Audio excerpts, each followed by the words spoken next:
আসসালামু আলাইকুম। কেমন আছো তোমরা সবাই? আজকে তোমাদের কাছে এসেছি ইংলিশ গ্রামার সবচেয়ে সহজ একটা টপিক বা গ্রামার ট্যাগ কোশ্চেন নিয়ে। তোমরা যারা ক্লাস 9 10 এ পড়ো অথবা নবম দশম শ্রেণীতে পড়ো তোমাদের কিন্তু একটা গ্রামার টপিক আছে ট্যাগ কোশ্চেন। আমরা কিন্তু সবাই জানি এটা সহজ। এই সহজ বা ইজি বিষয়টা কিন্তু অনেকেই ভুল করি। সেক্ষেত্রে এই সহজ বা ইজি বিষয়টা যেন খুব তাড়াতাড়ি করতে পারো সেজন্য এই ক্লাসটা তোমাদের জন্য নিয়ে এসেছি। দেখো যে ট্যাগ কোশ্চেন বিষয়টা আছে এই ট্যাগ কোশ্চেন বিষয়টা তোমাদের যদি খুব ভালোভাবে করতে হয় সর্বপ্রথম যে বিষয়টা লাগবে সেটা হচ্ছে অক্সিলারি ভার্ব লাগবে তোমার। এই যে অক্সিলারি 24টা এখানে লিখে দিচ্ছি আমি এম ইজ আর অজার have has had do does did can could shall should will would may might must need dare ought টিস্ট এগুলো আমরা সবাই পারি। এই অক্সিলারিটা তোমার ভালো করে জানা লাগবে। আর হচ্ছে নেগেটিভ ওয়ার্ড মানে নাবোধক শব্দ এই যে no not never nobody no one none hardly scarcely seldom তারপর হচ্ছে কি এই যে rarely rarely few little nothing neither এগুলো লিখে রাখছি। তাহলে এই যে অক্সিলারি হচ্ছে 24টা আর হচ্ছে নেগেটিভ শব্দ যেগুলো আছে এগুলো তোমার অবশ্যই জানা লাগবে। সেক্ষেত্রে দেখো তুমি ট্যাগ কোশ্চেন কিভাবে করো শুরুতে একটা এখানে দেখো উদাহরণ লিখি।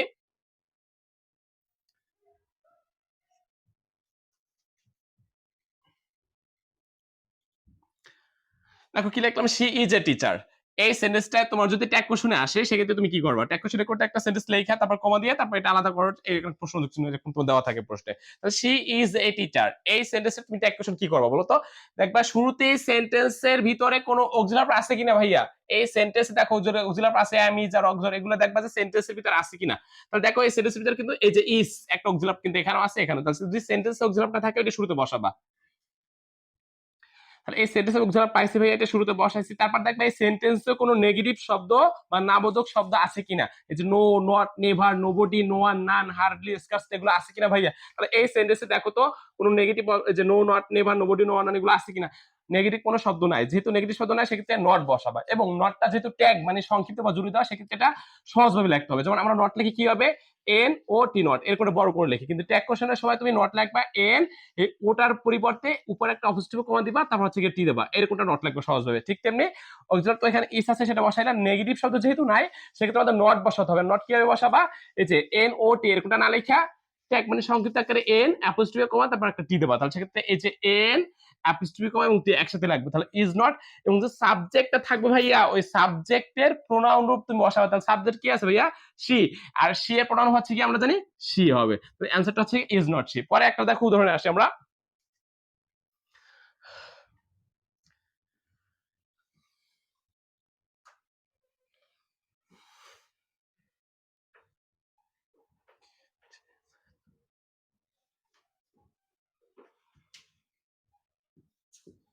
লেখা আছে হি ওয়াজ ওয়াচিং টিভি ধর তুমি উচ্চারণ করতে পারতেছো না তাহলে উচ্চারণ করতে যদি না পারে কোনো সমস্যা নাই এই সেন্টেন্সে দেখো অক্সিলারি আছে কিনা ভাইয়া আছে কি আছে বলো তো এই যে ওয়াজ এই যে এম ইজ আর ওয়াজ তাহলে যেটা আছে তুমি সেটা এখানে ধইরা এখানে নিয়ে বসাই দাও ওয়াজ বসাইছো তারপর দেখবা যে নেগেটিভ কোনো শব্দ আছে কিনা নেগেটিভ শব্দ হচ্ছে নো নট নেভার এগুলো আছে কিনা দেখো তো এখানে আছে no not never nobody no none দেখো নেগেটিভ কোনো শব্দ নাই যেহেতু নেগেটিভ শব্দ নাই সেক্ষেত্রে কি বসাবা নট এবং সেটা সংক্ষিপ্ত আকারে এন অ্যাপোস্ট্রফি কমা টি এই নট বসাইছো এবং সাবজেক্ট যে শুরুতে আছে ওই সাবজেক্টের প্রোনাউন বসাবো তাহলে সাবজেক্ট আছে হি আর হি এর প্রোনাউন হি হবে এই সি এবং সেটা সূরাতে অক্ষর হবে তাহলে এই হচ্ছে তোমার এটার অ্যান্সার।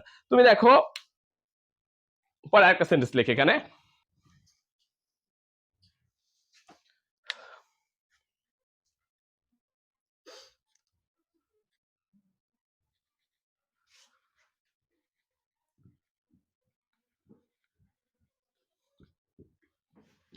দেখো লিখছি আই এম এ স্টুডেন্ট আমি একজন ছাত্র।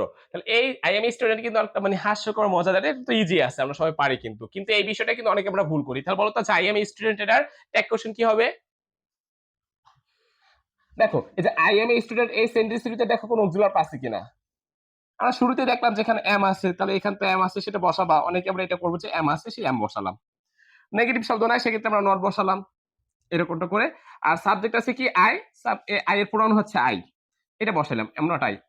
আসলে কিন্তু এইটাই হওয়ার কথা কিন্তু সেটা হবে না।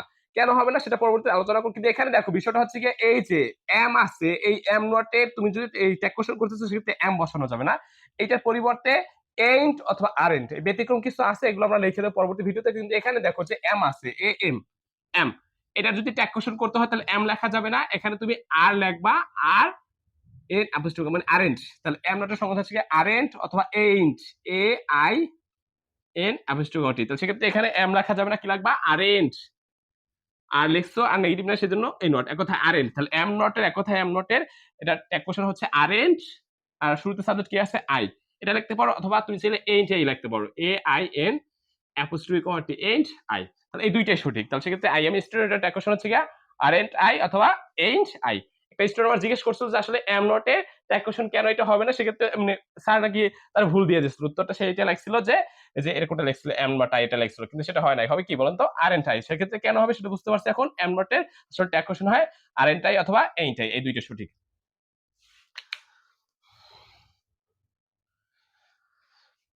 এখন লাস্ট ধরুন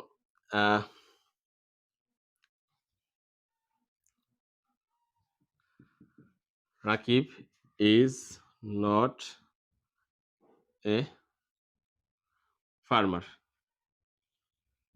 এটা ট্যাগ কোশ্চেন করবো আমরা। তাহলে এই সেন্টেন্স আবার দেখেন অক্সিলারি পাচ্ছে কিনা, হ্যাঁ কি আছে বলুন তো, ইজ, এটা বসাইছেন আপনি, নেগেটিভ শব্দ নাই সেজন্য কি নট বসাইছিলাম, বাট এই সেন্টেন্সে তুমি দেখো তো রাকিব ইজ, এই যে নট আছে কিন্তু নেগেটিভ শব্দ, তাহলে সহজ একটা বিষয় হচ্ছে ট্যাগ কোশ্চেন করতে গেলে তুমি শুরুতেই দেখবা যে সেন্টেন্সে কোনো অক্সিলারি আছে কিনা, যেইটা থাকবে তুমি সেইটা বসাবা, তারপর দেখবা নেগেটিভ কোনো শব্দ আছে কিনা। এই যে এখানে দেখো নেগেটিভ শব্দ আছে, এরা কিন্তু একটা নেগেটিভ শব্দ ছিল না, যদি নেগেটিভ শব্দ না থাকে তাহলে সেক্ষেত্রে এখানে নট বসাবা, আর যদি নেগেটিভ শব্দ থাকে তাহলে সেক্ষেত্রে নট বসানোর কোনো দরকার নাই, ওই যে অ্যাসার্টিভ থেকে ইন্টারোগেটিভের মতো সেম ভাবে। তাহলে সেক্ষেত্রে যেহেতু এখানে নেগেটিভ শব্দ আছে সেক্ষেত্রে নট বসানোর কোনো দরকার নাই। আর সাবজেক্ট কি আছে বলতো, রাকিব, রাকিব একটা ছেলের নাম, ছেলেদের প্রণাম কি হবে বলতো, হি হবে, যার কারণে এখানে ইজ, এটা হচ্ছে অ্যান্সার।